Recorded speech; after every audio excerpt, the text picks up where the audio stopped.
दुनिया एक संकट के दौर से इस वक्त गुजर रही है और ये संकट खाड़ी देशों की तरफ है। पिछले हफ्ते आपने देखा होगा कि इजराइल और ईरान के बीच में एक थोड़ी सी छुटपुट सी छोटी सी लड़ाई जैसी हुई। इससे पहले कई देशों के बीच इस तरह की झड़पें हो चुकी हैं। लगातार एक जियोपॉलिटिकल टेंशन वर्ल्ड वाइड बना हुआ है। एक युद्ध ऑलरेडी चल रहा है रशिया और यूक्रेन के बीच में और अभी तक उसका कोई परिणाम निकला नहीं है। एक दूसरे युद्ध के मुहाने पे हम क्या खड़े हैं, ये तनाव क्यों इतना बढ़ता जा रहा है। ईरान और इजराइल के बीच में जो पिछले हफ्ते हुआ, फौरी तौर पे कह सकते हैं कि दोनों पक्ष संयम बरत रहे हैं और उनको ऐसा लगता है कि शायद अब कुछ नहीं होगा। लेकिन हाल फिलहाल की छोटी छोटी ऐसी घटनाएं या बयान हैं जिनको देख के लगता है कि बात अब तक खत्म नहीं हुई है। ये एक बड़े तूफान से पहले की शांति है क्या, या फिर विश्व की पॉलिटिक्स या विश्व की इको पॉलिटिक्स ऐसे ही चलती है, अपनी अपनी पोस्चरिंग, अपनी अपनी दावेदारी चलती रहती है।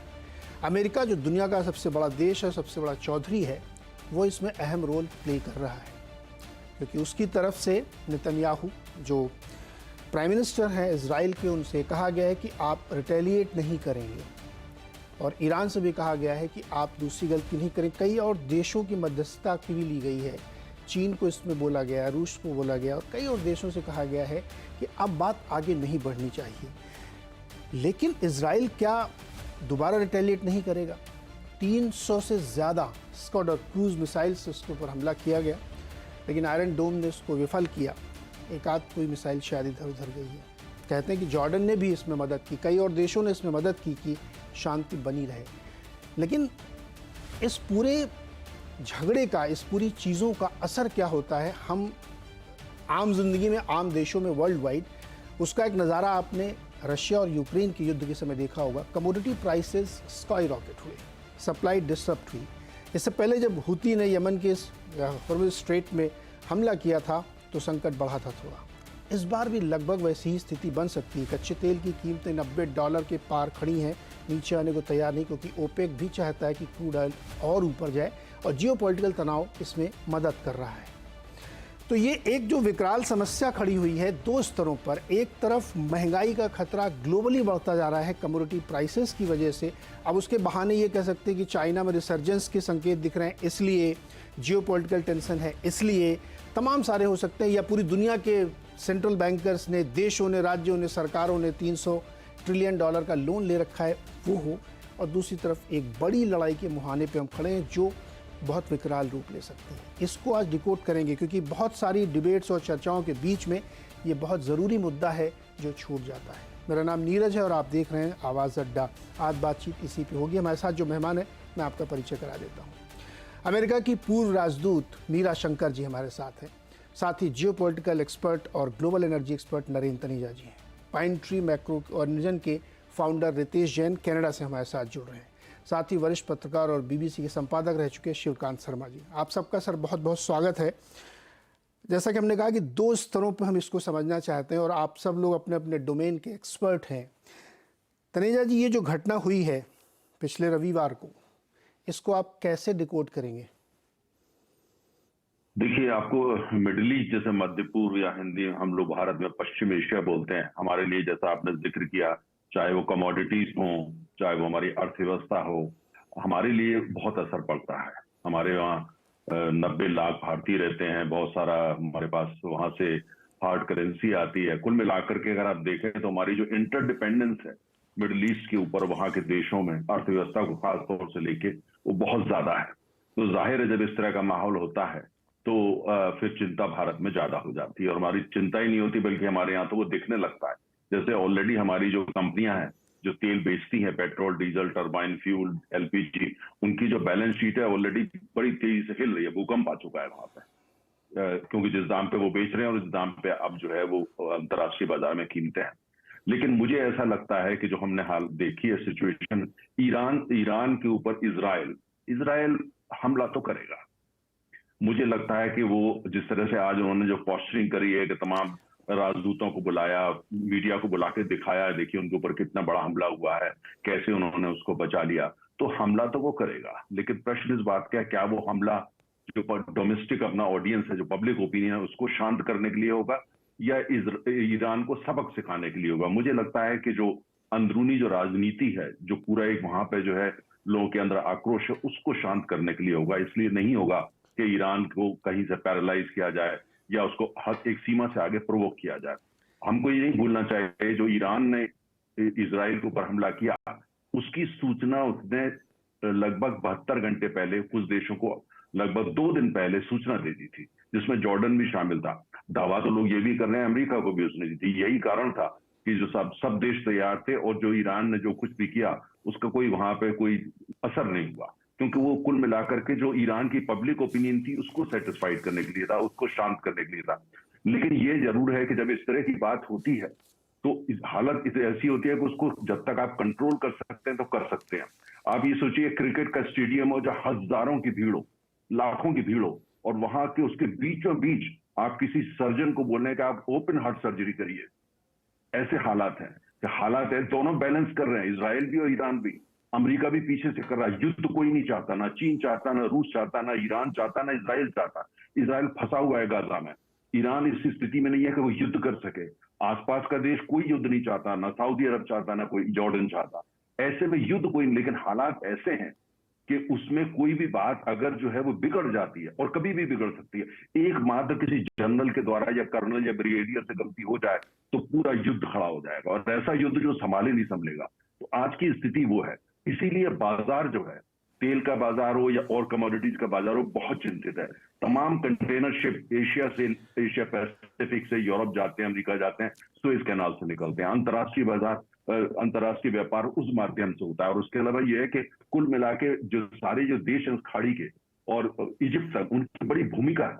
भारत अमेरिका मिलके तो इंडिया मिडिल ईस्ट कॉरिडोर बनाने की बात कर रहे हैं। तो इसलिए मुझे लगता है कि आज की जो स्थिति है, इजराइल बदला लेगा, हमला करेगा, लेकिन मुझे नहीं लगता कि कोई चीज बेकाबू हो जाएगी। जो आज की स्थिति है, कल क्या होगा उसके लिए कहना भी मुश्किल है, लेकिन आज की स्थिति में लगता है बेकाबू नहीं होगा, लेकिन हमला तो इजराइल करेगा। नरेंद्र जी, आप कह रहे हैं कि हमला तो करेगा, यानी बात अभी आगे बढ़ेगी। आपने एक बात कही कि अपनी इंटरनल कंस्टिट्यूंसी को एड्रेस करने के लिए, वो पोस्चरिंग के लिए इजराइल एक हमला कर सकता है, लेकिन वो ये नहीं करेगा कि ईरान को डेसिमेट करना है और उनके न्यूक जो रिसर्च ऑर्गेनाइजेशंस हैं वहाँ पे हमला करना है।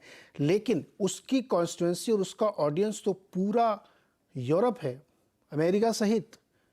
वो केवल अपने इजराइल के अंदर क्यों करे? क्योंकि अगर उसकी हार होती है इजराइल की, तो ये पूरे वेस्ट की हार मानी जाएगी, इसलिए शायद बड़ा हमला करना पड़ेगा उनको, राइट? नहीं नहीं नीरज जी, देखिए, अमेरिका के अंदर जो ज्यूश लॉबी है उसको छोड़ करके बाकी पश्चिम के तमाम देश अमेरिका के साथ खड़े होंगे, साथ देंगे, लेकिन एक सीमा के आगे वो इजराइल का साथ नहीं देंगे। अमेरिका के अंदर भी एक बहुत बड़ा वर्ग है जो उसका साथ नहीं देगा। अब अमेरिका में ज्यूश लॉबी इतनी पावरफुल है कि अमेरिका की विदेश नीति की जो उनकी इजराइल पॉलिसी है उसके ऊपर वो हावी होती है, उनके पास कोई विकल्प नहीं होता। बाइडेन साहब बहुत नाराज हैं इजराइल के प्रधानमंत्री से, बहुत नाराज है, लेकिन वो कुछ कर नहीं पा रहे। अभी उनको यही कहना है कि ठीक है आप बदला लो, लेकिन बदला इस हिसाब से लो कोई ज्यादा नुकसान ना हो। क्योंकि ईरान ने जो भाषा का प्रयोग करा है पिछले खासतौर से 48 घंटे में, भाषा में स्पष्ट है कि वो युद्ध नहीं चाहता। उनकी अर्थव्यवस्था ऐसी नहीं कि वो युद्ध चाहे। इजराइल की भी आज हालात यह है कि वो युद्ध नहीं चाहेगा और न कर पाएगा, क्योंकि गाजा में धंसा हुआ है पूरी तरीके से। और इसलिए मुझे लगता है इतना जरूर को राहत मिल गई कि पूरी दुनिया की निगाह गाजा पे थी कि ओपन एयर प्रिजन है, बहुत बुरे हालात हैं, लोग मर रहे हैं। अब वहां से थोड़ा सा लोग, पूरा मीडिया का अटेंशन हट गया है और सारा इस युद्ध पे आ गया, तो कुल मिलाकर के थोड़ा सांस लेने का वक्त मिल गया इजराइल को, और जो ईरान ने दे दिया एक तरीके से। तो मुझे लगता है उसको प्ले करेगा, टाइम देखेगा जिससे लोगों का ध्यान गाजा से हटे और ईरान पर जाए। जैसे आज उसने कहा ईरान पर और सैंक्शंस लगाइए, ये बात करी, तो गाजा से ध्यान भी बटाने की कोशिश है। लेकिन युद्ध लड़ने की स्थिति में ना इजराइल है, ना ईरान है, और अमेरिका के एक वर्ग को छोड़ करके बाकी कोई एक सीमा के आगे इजराइल के साथ नहीं खड़ा होगा। सर, ऐसे ही बात बिगड़ गई थी रशिया और यूक्रेन वाली। अब ये थोड़ा सा समझना बड़ा मुश्किल होता है कि लिमिटेड हमला करना, आप हमला करो लेकिन बहुत नुकसान न हो, ये मतलब बहुत ऐसा वर्ड है जिसको मुश्किल है कि कैसे कंट्रोल किया। आप भी समझ रहे हैं कि ये एक डिप्लोमेटिक होता है चीज़ें, लेकिन बड़ा मुश्किल है। मेरा ये समझते हैं, मेरा मैम, क्या है यूएस की पॉलिसी इजराइल और ईरान के मामले में? डांट भी रहे हैं, फिर जी। कह रहे हैं मैं साथ में खड़ा हूं, चिंता मत करो।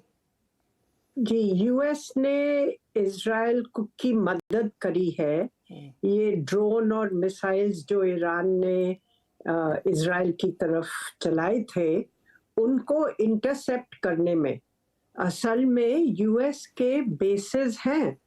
ये यूएई, कुवैत, बहरीन, कई सारे देशों में एक तो एंटी बैलिस्टिक मिसाइल सिस्टम्स लगा दिए हैं उन्होंने, और उनके हवाई जहाज भी हैं। तो करीब 300 मिसाइल और ड्रोन्स जो ईरान ने इज़राइल की तरफ निशाना लगाया था, वो इंटरसेप्ट हो गए। उनमें से करीब 100 यूएस के सिस्टम्स ने इंटरसेप्ट किया, तो उन्होंने सीधी इज़राइल की मदद करी।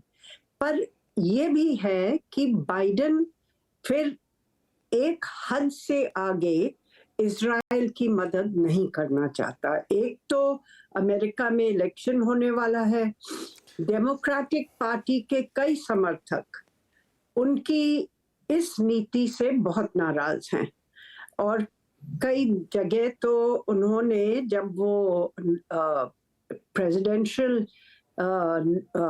नॉमिनेशन के इलेक्शंस हो रहे थे और खाली बाइडेन साहब रोल में थे, तो डेमोक्रेटिक पार्टी के समर्थकों ने नन ऑफ द अबव चुना। और खास तौर से जो युवा पीढ़ी है और जो वहाँ मुस्लिम ओरिजिन के अरब अमेरिकन हैं, उनकी सहायता बाइडेन को मिलने में थोड़ी दिक्कत हो सकती है। तो बाइडेन को बैलेंस करना पड़ेगा थोड़ा बहुत, और वो करने की कोशिश कर रहे हैं, जबकि एक तरीके से वो इज़राइल के ऊपर ज्यादा दबाव भी नहीं डाल रहे।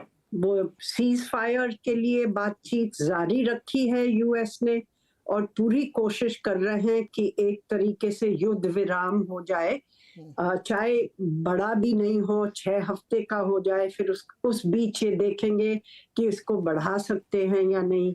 पर अभी तक वो सफल नहीं हुई है बातचीत, और अभी जारी ही रखा है।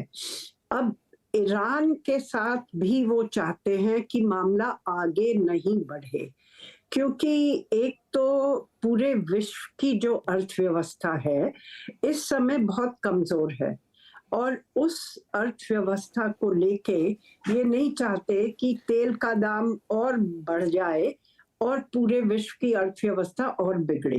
एक तो ये है।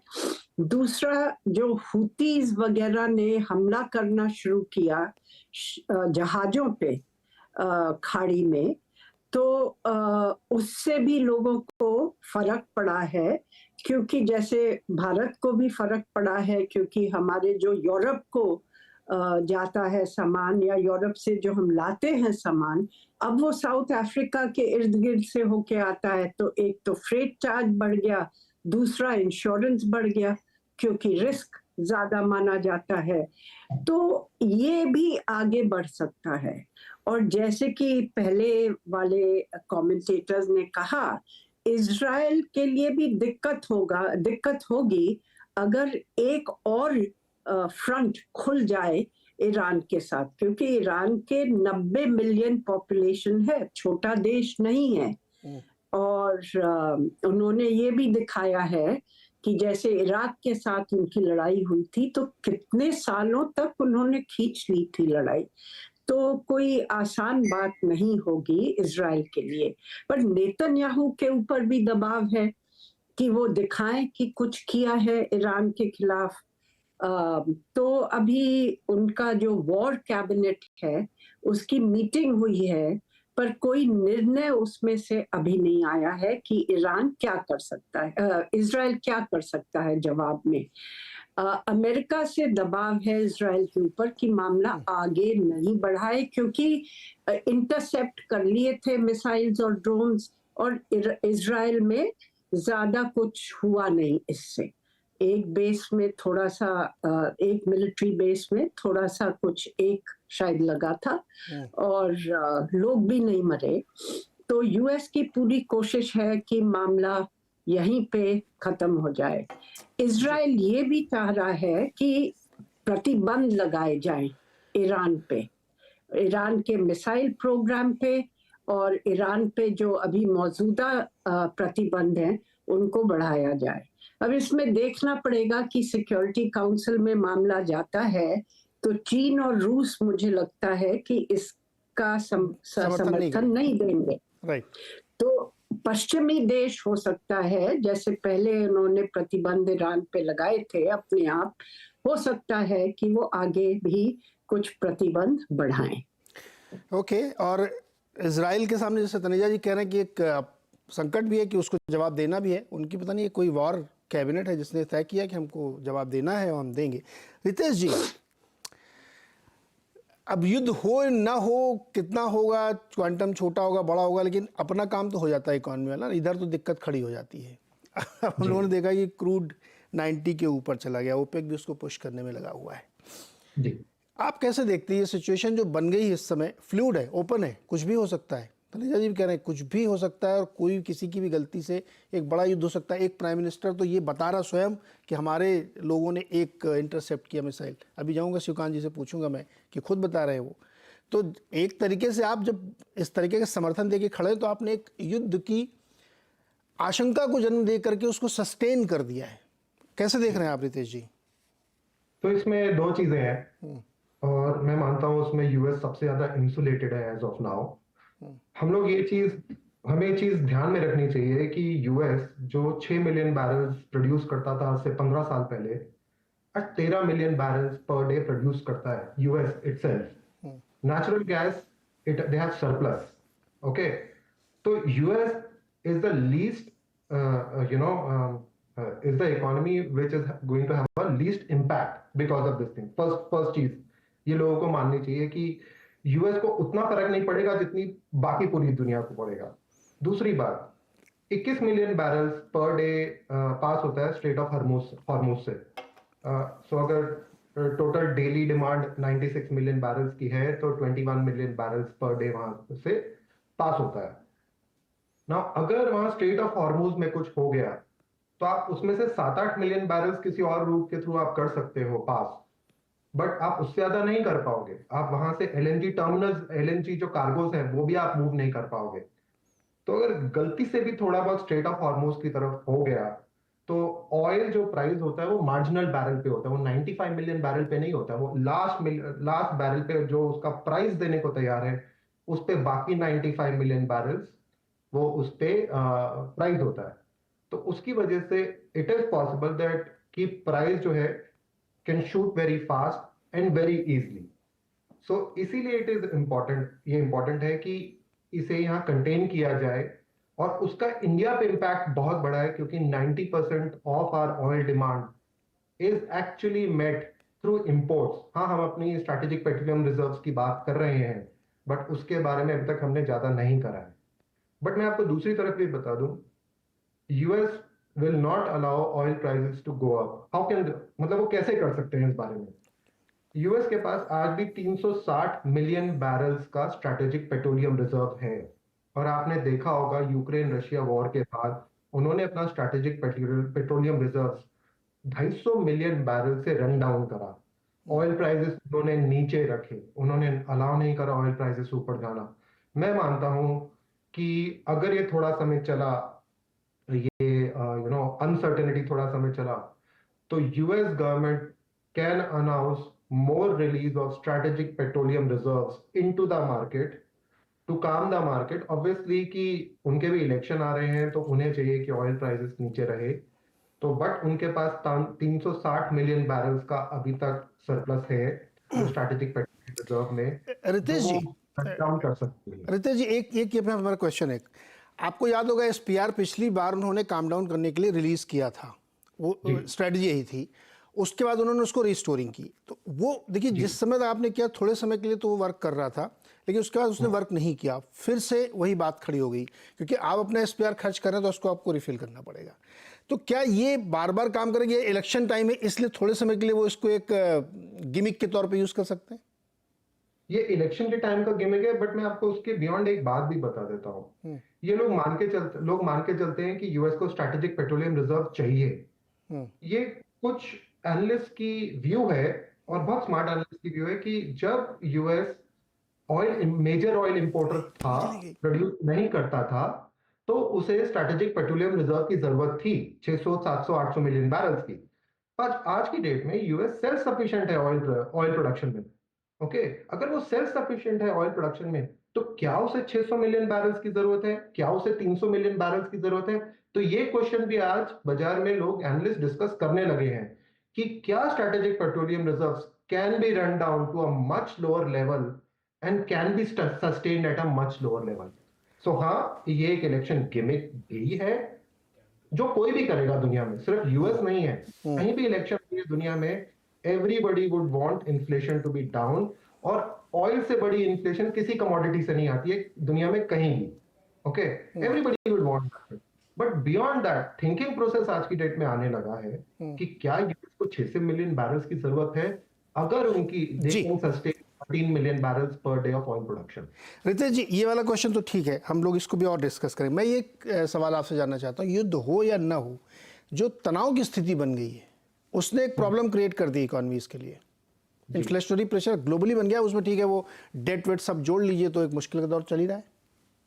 जी बिल्कुल, डेट की वजह से तो ये बहुत बड़ा प्रॉब्लम है। जितना ज्यादा डेट होता है उतना ही अगर कमोडिटी प्राइसेस कम भी राइज करेंगे तो भी डेट ज्यादा बढ़ जाता है, बिकॉज आप मान के चलिए डेट इज ग्रोइंग लेट से 6 से 7% साल, समझिए 5% मानिए, 5% यूएस का डेट ग्रोथ हो रहा है, इंटरेस्ट रेट 5% है।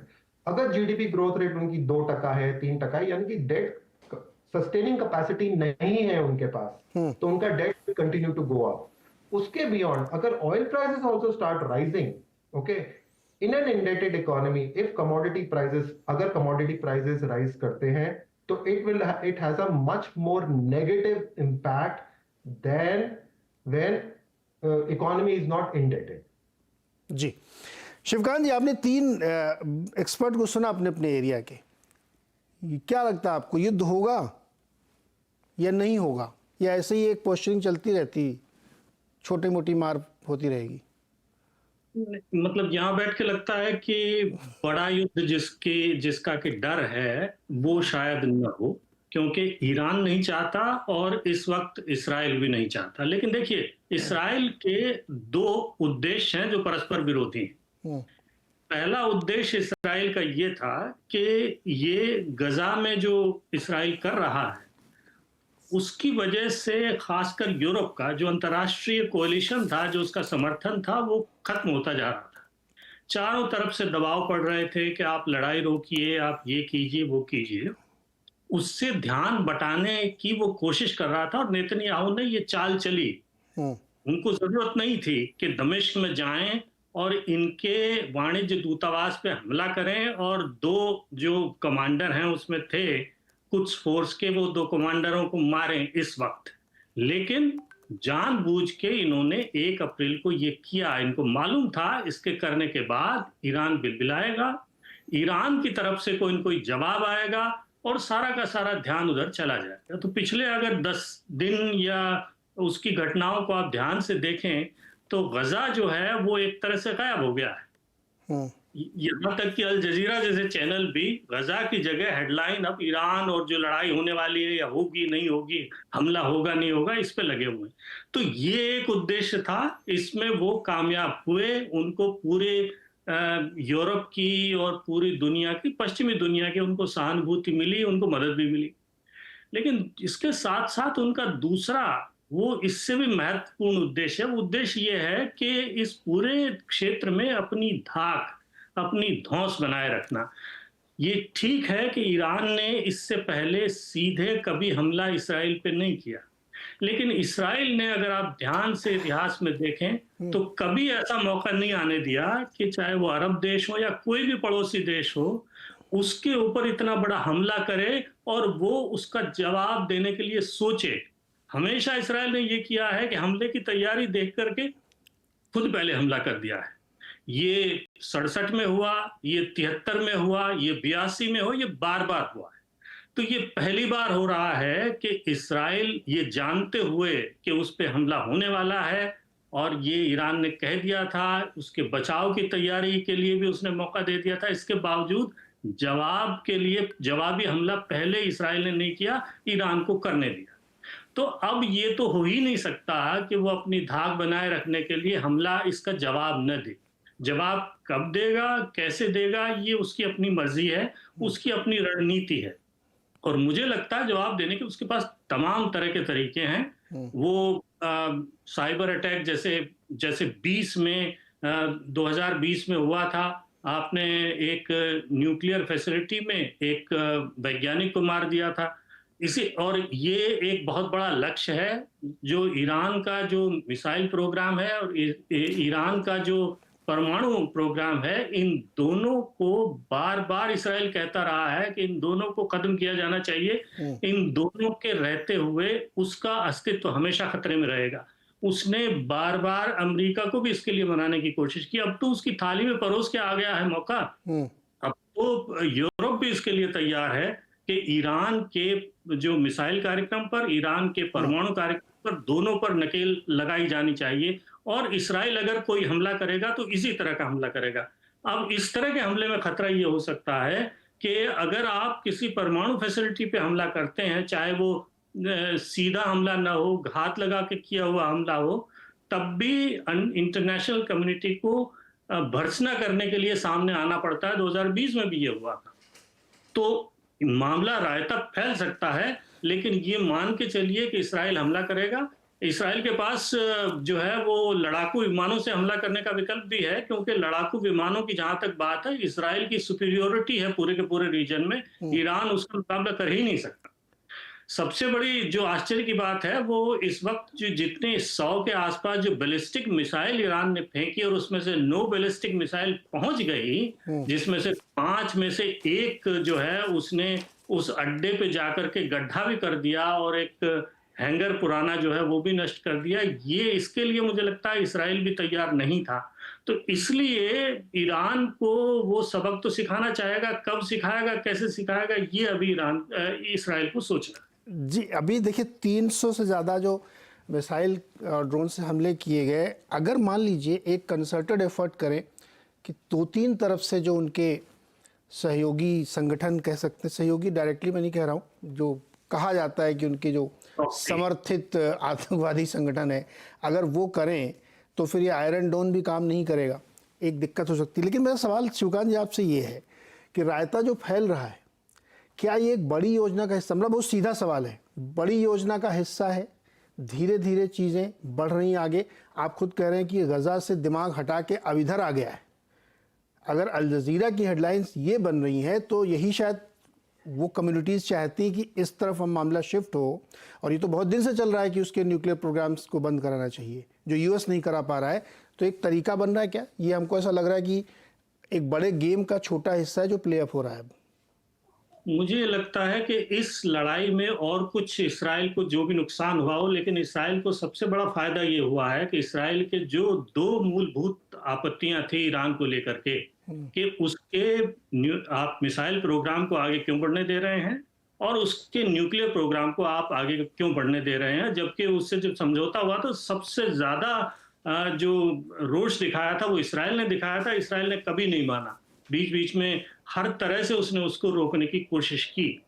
तो ये इस्राइल को अब एक तरह से अपॉर्चुनिटी मिली है कि वो जो 2 उसके उद्देश्य हैं, वो उन 2 उद्देश्यों के लिए वो न खुद कोशिश करे, बल्कि अमेरिका और यूरोप के देशों को भी साथ मिलाए। और एक हद तक इस वक्त अगर आप देखें तो यूरोप की शक्तियां और अमेरिका तो साथ आ ही गए हैं।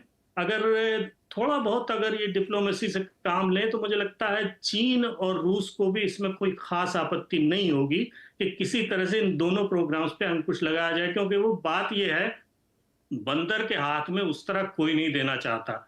अगर कल को बम बना लेता है ईरान, तो उसके बाद ईरान में अब एक बहुत अहम घड़ी भी है इस वक्त। ईरान के भीतर जो सुप्रीम नेतृत्व है उसमें बदलाव आने जा रहा है। नए सुप्रीम जो धार्मिक नेता हैं वो अब इनसे एक तरह से पावर लेंगे।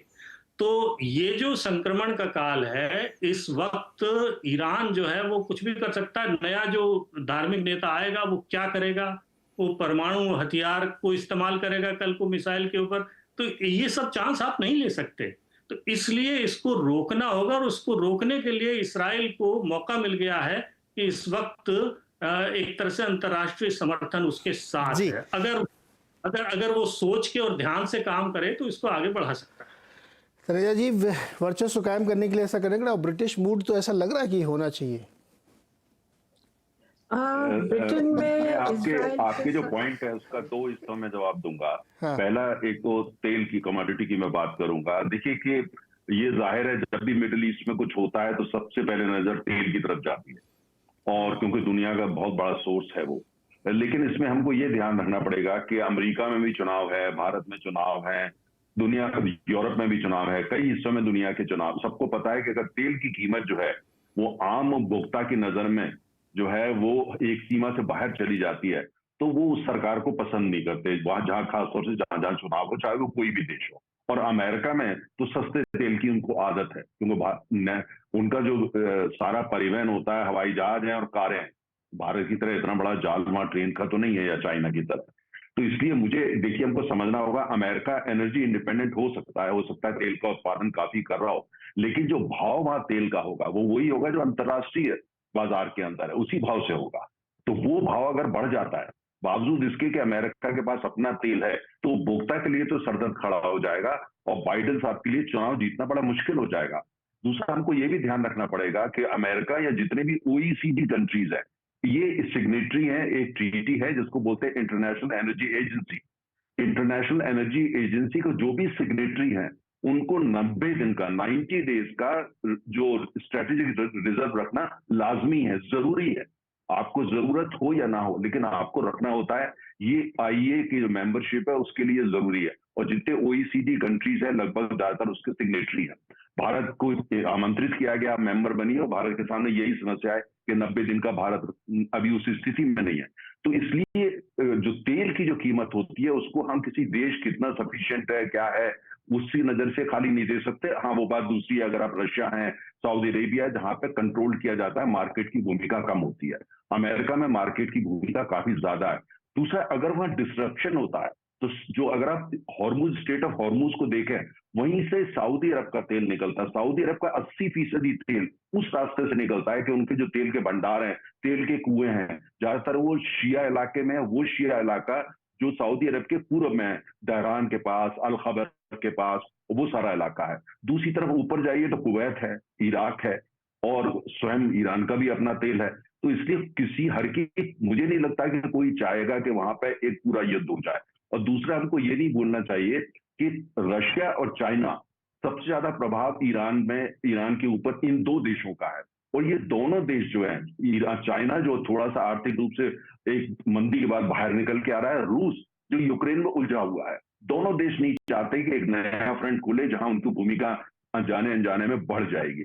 लेकिन ये सब कहने के बाद अगर जियो पॉलिटिक्स पे आते हैं, देखिए इजराइल तो हमला तो करेगा, उसका आकार क्या होगा, डेप्थ क्या होगी, किस तरह का होगा, लेकिन वो एक ऐसा होगा जिसमें धमक होगी, जिसमें शॉक एंड ऑ होगा, जिससे जो डोमेस्टिक ऑडियंस है इजराइल के प्रधान में, उसको शांत किया जा सके। जो कुछ भी ईरान ने किया वो अपने जो डोमेस्टिक पब्लिक ओपिनियन को शांत करने की, इसीलिए इतना बड़ा स्पेक्टिकल था।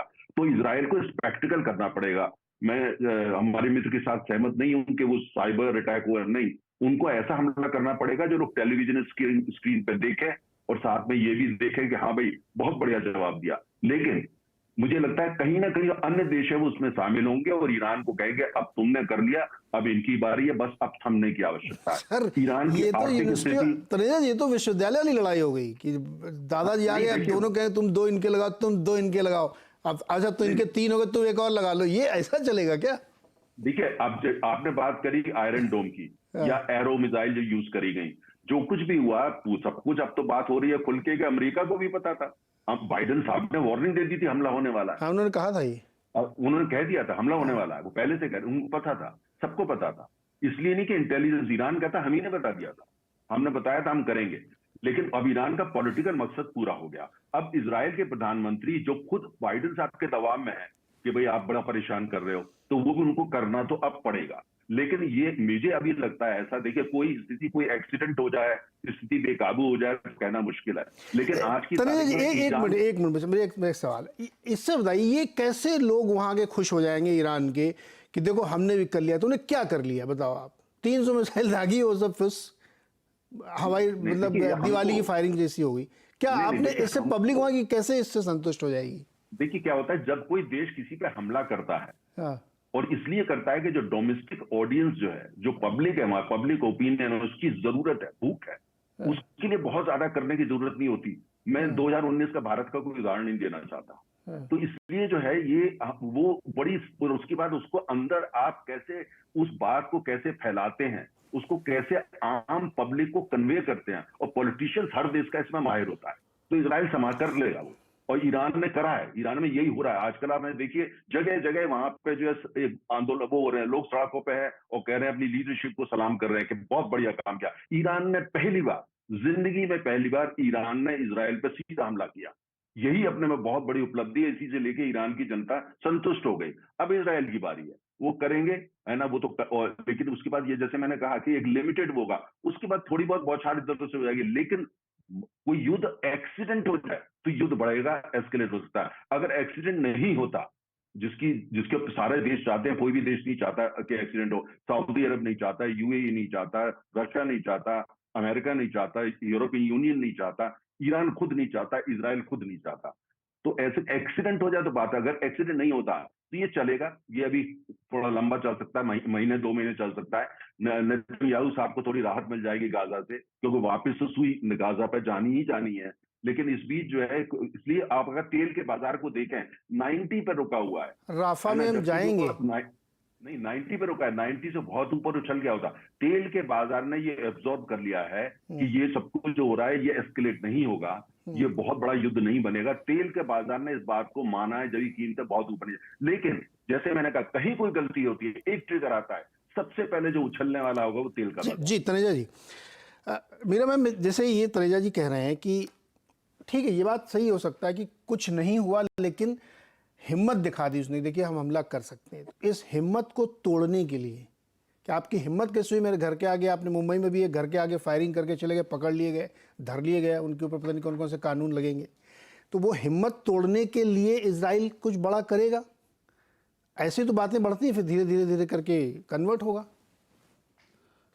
अब ऐसा है कि ईरान में तो जैसे बोला गया है, वहाँ की जनता काफी खुश है, और ये कह भी रहे हैं वहाँ सरकार के लोग कि जो हमारी नीति थी एक तरीके से सामरिक धैर्य की, क्योंकि इजराइल के पास ज्यादा हथियार, ज्यादा शक्ति थी, तो इजराइल काफी दिनों से एक छुपा युद्ध ईरान के खिलाफ चला रहा है, और ईरान एक छुपा युद्ध इजराइल के खिलाफ चला रहा है अपने समर्थकों के साथ, जैसे हिजबुल्ला, या इजराइल तो कहता है हमास को भी हथियार ईरान नहीं दिए हैं, पर खुलेआम ईरान ने कभी अटैक नहीं किया था इजराइल को। तो अब ये कह रहे हैं कि पहली बार है कि सीधा हमला ईरान ने अपनी धरती से इजराइल पे किया, और इसका ये है एक तरीके से संदेश कि अब जो है सामरिक धैर्य की जो नीति थी वो खत्म हो गई, और आगे अगर इजराइल कुछ ऐसा काम करता है ईरान के खिलाफ तो ईरान जवाब दे सकता है। तो एक तो ये संदेश की तरह से मानिए, क्योंकि जिस तरीके से ईरान ने ये चलाए हैं वो साफ है कि वो बहुत ज्यादा नुकसान भी नहीं करना चाहते थे जिससे युद्ध आगे बढ़े। इजराइल के लिए भी यही समस्या है कि जवाब दिए बिना अब वो नहीं छोड़ सकते स्थिति को, पर ये भी नहीं चाहते कि जवाब ऐसा दें कि उससे एक तरीके से पूरा युद्ध छिड़ जाए ईरान के साथ।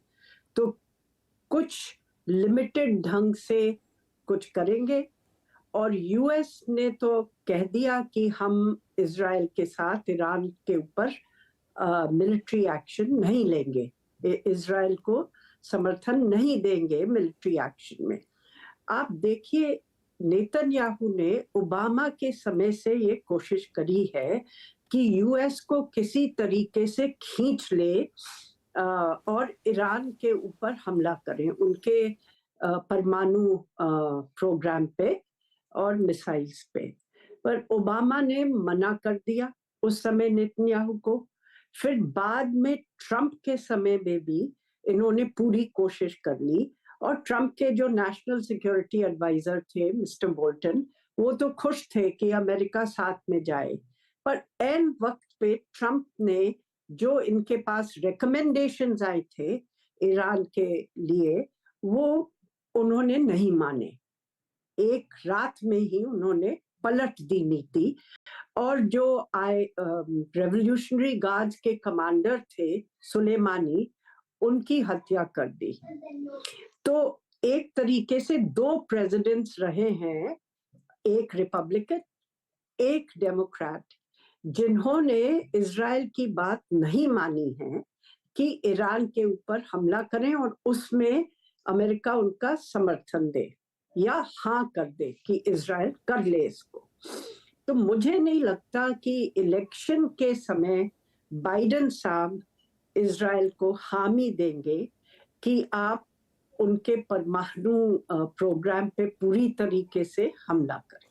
पहले भी कोवर्ट एक्शन तो लिया है, जैसे वो साइबर एक्शन लिया था जिससे उनका प्रोग्राम, और जो सेंट्रीफ्यूग्स थे, एक वायरस ऐसा चलाया था जिससे उनके जो सेंट्रीफ्यूग्स थे वो खराब हो गए थे, एक एक्सप्लोजन भी हुआ था, कई सारे वैज्ञानिकों को मारा है जो उनके परमाणु प्रोग्राम में लगे हुए थे।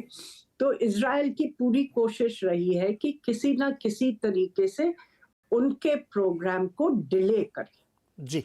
और ईरान ने पहले तो मान लिया था, अपने जो समझौता किया था, यूएस, यूरोप, रूस, चीन जो समझौता किया था, उसमें मान लिया था कि वो यूरेनियम को इतने प्रतिशत से ज्यादा नहीं इनरिच करेंगे जिससे हथियार बना सके, और IAEA इंस्पेक्शन को भी मान लिया था। फिर जब ट्रंप साहब प्रेसिडेंट थे और उन्होंने इजराइल के दबाव में आके इस समझौते को रद्द कर दिया अपने आप, और फिर प्रतिबंध लगा दिए ईरान के ऊपर, और तो कुछ दिनों बाद ईरान ने भी कह के कि हम भी जो हमारे कमिटमेंट्स थे इस समझौते के दरमियान, वो हम नहीं पूरा करेंगे, वो हम तोड़ेंगे। और उन्होंने इनरिचमेंट फिर बढ़ा दिया, 60% कर दिया, और IAEA इंस्पेक्टर्स को कहीं एक आध जगह 80% भी आप लोगों की बात सुन के 2-3 चीजें समझ में आती, थोड़ा बिग पिक्चर देखते हैं हम लोग, अनक्लटर करते हैं इसको। इजराइल के ऊपर हमास ने ज़बरदस्त हमला किया, उसको उन्होंने रिटेलिएट किया। इजराइल के ऊपर ईरान ने 300 मिसाइलें दाग दी, ये फैक्ट है। और इजराइल की इस समय जो ब्रांड इक्विटी बिजनेस के कहें तो नीचे आ गई है, उसको ऊपर लाना है। आप लोग जो कह रहे हैं अपनी धौंस जमानी, धाक फिर से बड़ी खड़ी करनी है, ये फैक्ट है। दूसरी तरफ 2 व्यू दिख रहे हैं हमको यहाँ पे, जो हमको अब तक समझ में आ रहा है। एक व्यू कह रहा है कि तनेजा जी और आप कह रहे हैं कि बिल्कुल नहीं चाहेगा यूएस, अलाउ नहीं करेगा, इलेक्शन है, बहुत सारी चीज़ें, और कोई चाहता भी नहीं कि इस तरीके के वॉर हो। लेकिन शिवकांत जी की बात से मुझे संकेत मिलता है कि ऐसा होना है। अब कब होगा, कैसे होगा, किस फॉर्म में होगा, ये देखने वाली बात है। लेकिन जो तीसरी चीज़, युद्ध हो ना हो, एक चीज़ जो हो गई वो प्राइसेस बढ़ गए हैं कमोडिटी के। मैं एक छोटा सा ब्रेक ले रहा हूँ, उसके बाद रितेश जी से मुझे ये समझना है कि ऑयल के प्राइसेस हों, मेटल के प्राइसेस हों, एग्री प्राइसेस हों, सब एलिवेटेड लेवल पे हैं। इसमें कितना कंट्रीब्यूशन इस जियोपॉलिटिकल टेंशन और सप्लाई डिसरप्शन का है, और कितना इकोनॉमी रिसर्जेंस का है। छोटे से ब्रेक के बाद इस पर चर्चा करेंगे।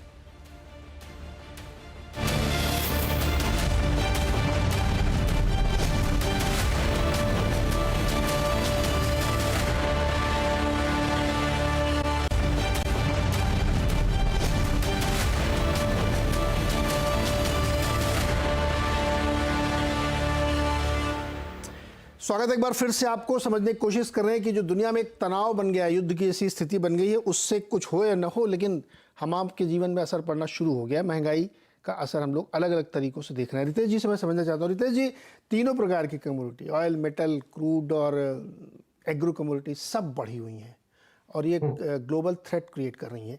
इसमें कितना कंट्रीब्यूशन ये सब जो चल रहा है इस तनाव का, कितना कंट्रीब्यूशन अब तो रियल डिमांड और चीन की इकॉनमी रिवाइव हो रही है, इन सब के जो लोग रिपोर्ट्स आती हैं, कैसे एनालाइज करते हैं आप लोग? मैं तो ये मानता हूँ कि तनाव का तो अभी तक इसमें कोई जियो पॉलिटिकल प्रीमियम कुछ ज्यादा है ही नहीं एक्चुअली। तीनों चीजें अलग अलग बताता हूँ। ऑयल जैसे है, यूएस इकोनॉमी की जो ग्रोथ आ रही है वो हर एक की एक्सपेक्टेशन से ऊपर आ रही है। जनवरी में लोग बोल रहे थे 7 रेट कट होंगे, अब बात होती है कि शायद 2 भी ना हो। ऐसा क्यों है? 7 से आप 2 पे क्यों पहुंच गए? क्योंकि यूएस की इकोनॉमिक ग्रोथ जो भी आ रही है वो ऊपर एक्सपेक्टेशन से ऊपर आ रही है, मतलब ज्यादा अच्छी आ रही है जितनी हम लोग मान के चले थे। दूसरी बात चाइना की, चाइना ने काफी बड़ा मॉनेटरी स्टिमुलस दिया और चाइना ने एक अच्छी चीज करी जो लोग मान के चल रहे थे। लोग उनकी सिर्फ रियल एस्टेट सेक्टर को देखते हैं, बट 4-5 साल पहले प्रेसिडेंट जी जिनपिंग ने रिसोर्सेज शिफ्ट कर दिए उनके रियल एस्टेट सेक्टर से तो उनको let's say now car manufacturing. आपने कभी सोचा था 5 साल पहले they be biggest exporter of car in the world? लेकिन आज they are the biggest exporter of car in the world और उनकी ग्रोथ भी इस साल 4 से 5% हो सकती है। India continues to do very well. सिर्फ यूरोप है, यूरोप में थोड़ी सी, जैसे आप बोल सकते हैं कि हल्की सी मंदी आने की उम्मीद है। तो ऑयल डिमांड तो नीचे जा ही नहीं रही है। एक्चुअली सब मान के चले थे, आईईए की भी रिपोर्ट थी जो उसने चेंज करी है। अभी now oil demand is going up और सप्लाई कहां से आएगी?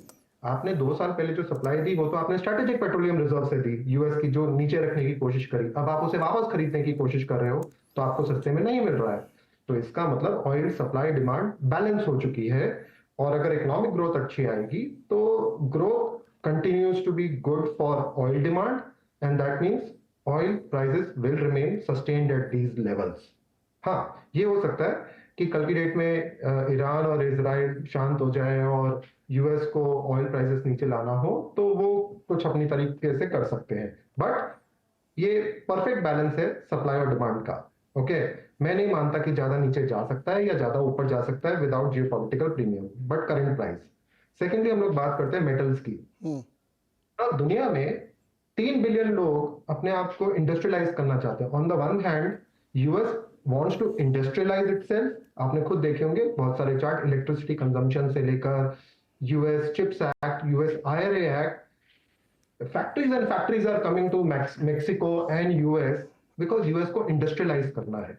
यूएस को पता चल रहा है कि हो सकता है 4-5 साल में उसका डॉलर की वो वैल्यू ना रहे और यूएस ने जो अपने जॉब्स पूरे चाइना को दे दिए थे वो अभी उसे चाहिए कि मुझे वो जॉब्स वापस चाहिए और मुझे अपने देश को इंडस्ट्रियलाइज करना है। तो यूएस मैक्सिको एक तरफ इंडस्ट्रियलाइज हो रहा है, इंडिया एक तरफ इंडस्ट्रियलाइज होने की कोशिश कर रहा है, चाहे आप उसे पीएलआई स्कीम बोले या बोले चाइना +1 बोले, बट आपको खुद देख रहा है मैन्युफैक्चरिंग इज पिकिंग अप।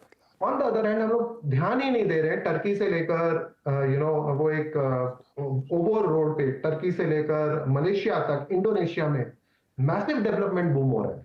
ये डेवलपमेंट बूम की जो हम लोग बात कर रहे हैं, ये डेवलपमेंट बूम में, हर एक डेवलपमेंट बूम में you require resources, you require metals. You are finding कि दुनिया में नया पैसा तो जा नहीं रहा है मेटल्स एंड माइनिंग के, बट डिमांड बढ़ती है। तो on one hand oil continues to do be very well, on the other hand metals demand is going up because countries along one belt one road want to industrialise. Okay, and China +1 की वजह से या फिर reshoring, friend shoring की वजह से वही manufacturing capacities are created again in different countries. तीसरी चीज जो आती है एग्री कमोडिटीज की, आपने खुद देखा है कि वेदर कितना अनइवन हो गया है। ओके, इनफैक्ट एक रीसेंट रिपोर्ट आई थी कि स्प्रिंग का तो भी नाम ही नहीं है। अभी हम लोग सीधा विंटर से समर में पहुंच जाते हैं, 3 महीने का वो स्प्रिंग कहाँ गया? ओके, तो अगर वेदर अनइवन हो गया है, जी विंटर भी नहीं बचा है, विंटर अब 40 दिन का होता है सिर्फ।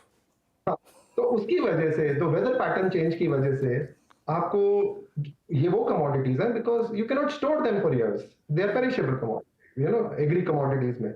और उसमें भी आपको और मुझे दिख रहा है तो कंट्रीज को भी दिख रहा है कि उन्हें अपनी स्ट्रेटेजिक रिजर्व्स बनानी पड़ेंगी एग्री कमोडिटीज की। तो तीसरी चीज जो आपको दिखाई दे रही है वो agri is a function of more of climate या weather related, metals is a function of हम सबको डेवलपमेंट करनी है, हम सबको भी रिच होना है along this Asia belt, Turkey से लेकर इंडोनेशिया, मलेशिया, वियतनाम, इंडिया, सबको हमें अभी इंडस्ट्रियलाइज होना है। On the other hand US and Mexico. और तीसरा, अगर ग्लोबल ग्रोथ स्ट्रांग है आउटसाइड ऑफ यूरोप, तो ऑयल डिमांड नीचे क्यों जाएगी? ऑयल डिमांड तो ऊपर रहेगी। लेकिन मैं एक बात और मानता हूं कि ये ओपेक बिल्कुल नहीं चाहेगा कि ऑयल प्राइसेस इतना ऊपर चला जाए कि ग्लोबल ग्रोथ कोलैप्स हो जाए। Okay, there is a sweet spot जिसे बोलते हैं ना, जिसमें कंज्यूमर भी खुश है, जिसमें प्रोड्यूसर भी खुश है। क्या है स्वीट स्पॉट? कितना डॉलर का स्वीट स्पॉट बनेगा?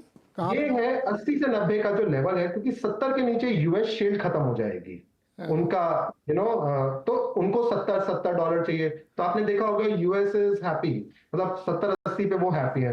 90 के ऊपर अगर आप देखोगे तो ऑयल डिमांड अपने आप नीचे आनी चालू हो जाती है ग्लोबली। तो ये जो स्वीट स्पॉट है ना, ये हर एक के लिए ठीक है। इंडिया के 80 to 90 डेफिसिट के लिए भी ठीक है, रशिया के एक्सपोर्ट के लिए भी ठीक है, या फिर सऊदी अरेबिया के एक्सपोर्ट के लिए भी ठीक है।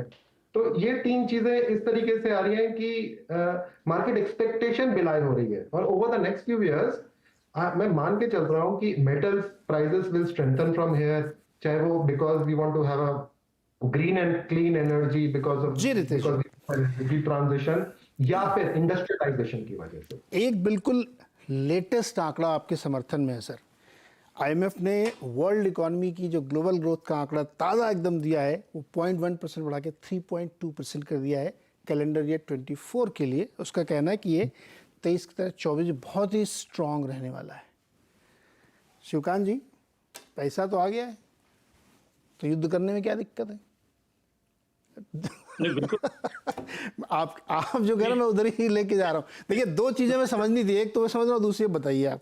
मुझे सूत्रों से जो जानकारी मिल रही है वो ये है कि अमेरिका और यूरोप के कुछ देशों ने मिल के ईरान को मनाने की कोशिश की कि एक छोटे हमले के लिए आप हाँ कर दें, और ईरान अड़ गया है। वो कह रहा है नहीं, अगला हमला हम नहीं झेल सकते, अगर आप हमला करेंगे तो जो है हम जवाब देंगे। तो इस मामले पे अभी बात अटकी हुई है, तो हमला होगा। अब वो फैनफेयर के साथ होगा या गुपचुप हमला होगा, घात लगा के हमला होगा, वो अलग बात। और जहां तक रही इकोनॉमी की बात, तो सप्लाई और डिमांड वाली बात रितेश जी की बिल्कुल सही है, लेकिन बाजार जो है वो एक तीसरी फोर्स पे भी निर्भर करता है, वो है सेंटिमेंट। और अगर इस तरह का तनाव रहा, और खासकर आपके सप्लाई बेल्ट में तनाव रहा, और लड़ाई जो है ये न हो और होने की संभावना बनी रहे, तो वही काफी है तनाव के लिए। तो उससे सेंटिमेंट बिगड़ता है और कीमतें उछलती हैं, और सरदर्द खड़ा हो जाता है फेड के लिए और सारे सेंट्रल बैंक्स के लिए कि वो काटें तो कब काटें, और नहीं काटेंगे तो अब सर्दी थोड़े दिनों में आ जाएगी, उसके बाद यूरोप में हाहाकार मच जाएगा कि हाय, हमारी एनर्जी के प्राइस तो जो है नीचे आने वाले थे वो तो फिर ऊपर चले गए। तो ये सारी समस्याएं तो हैं, देश के सामने भी हैं और पूरी दुनिया के सामने। एक बात जो अभी रितेश जी ने कही थी, मैं उसको एक अलग पर्सपेक्टिव से बोल रहा हूँ, बिल्कुल समय भी खत्म हो रहा है मेरा। दुनिया के जितने भी युद्ध है ना, वो दरअसल रिसोर्सेज पे कब्जे के लिए होते हैं। असली लड़ाई तो इकोनॉमिक फ्रंट पे होती है, उसको मैनिफेस्ट करते हैं हम ईगो के लिए, कब्जे के लिए, पता नहीं किस किस चीज़ों के लिए। दरअसल रिसोर्सेज के कब्जे की ही सारी लड़ाइयाँ हो रही हैं, और उसकी वजह से हम लोग अलग अलग तरीके की चीज़ों को देखते हैं, और फाइनली फिर वो एस्केलेशन होता है प्राइस में, महंगाई में, किसी की इकॉनमी तोड़ी। अभी अमेरिका और ब्रिटेन मिलके क्या कर रहे हैं? रसिया की इकॉनमी तोड़ने की कोशिश कर रहे हैं। एलएमई पे उनका एल्युमिनियम और कॉपर, एल्युमिनियम और निकल का डिलीवरी बंद करा दी। तोड़ रहे हैं आप उसकी इकॉनमी को, तो कैसे इम्पैक्ट नहीं करेगी ये प्राइस एस्केलेशन में? ये करेगी। हाँ या ना में जवाब तनेजा जी, सारी लड़ाई तो आर्थिक है। नहीं, कोई देखिए आर्थिक है, लेकिन अभी ये जो आपको देखने को नजर है इसका ये है कि अभी तक अमेरिका की चौधराहट 1991 से और यूनिपोलर वर्ल्ड था जिसका दादा अमेरिका था, वो खत्म हो गया। नया दुनिया जिसके तमाम सारे दादा होंगे, उनमें भारत भी होगा, तमाम चौधरी होंगे, वो भी 30 साल दूर है। तो 30 साल तक जो आप देख रहे हैं पिछले कई दिनों से मिडिल ईस्ट में, दुनिया के तमाम हिस्सों में ये होता नजर आएगा 30 साल तक। जब तक कि नया न्यू वर्ल्ड ऑर्डर नहीं बनता, जो कम से कम 30 साल लगेंगे, तो 30 साल तक इसी तरह के भूकंप, इसी तरह के cyclone, geopolitical cyclone, geopolitical storms पूरी दुनिया में आपको नजर आएंगे और उसमें अर्थव्यवस्था भी पिसेंगी, कुछ को फायदा कुछ को नुकसान। लेकिन एजेंडा इस समय सबका ये है, दुनिया के 10 देश है जो चौधरी बनना चाहते हैं, असली मुद्दा वो है। तो ये जो चीन, रशिया, ईरान, नॉर्थ कोरिया और इधर फिर ये अमेरिका, यूरोप, ये वाला नया ऑर्डर आप बात करें जो अभी शेप लेने की कोशिश कर रहा है, इंडोनेशिया भी। यस, ओके सर, बहुत बहुत शुक्रिया आप सारे मेहमानों का एक्सप्लेन करने के लिए। हमारे मार्केट के लोग और इकोनॉमी के लोग ये बहुत चिंता करते हैं कि दरअसल ये जो चला अभी इसमें क्या होने वाला है। तो दोनों चीज़ें थी, हमें समझना था कि एक जियोपॉलिटिकल क्या इश्यूज़ है और कमोडिटी क्राइसिस जो एकदम से भागे उसमें किसका कितना कंट्रीब्यूशन। अब रितेश जी ने आश्वस्त किया है कि अभी वो वाला प्ले तो आया ही नहीं है, अब वो आएगा तो पता नहीं क्या होगा। लेट्स सी क्या होता है। बहुत बहुत शुक्रिया आप सबका हमारे साथ जुड़ने के लिए।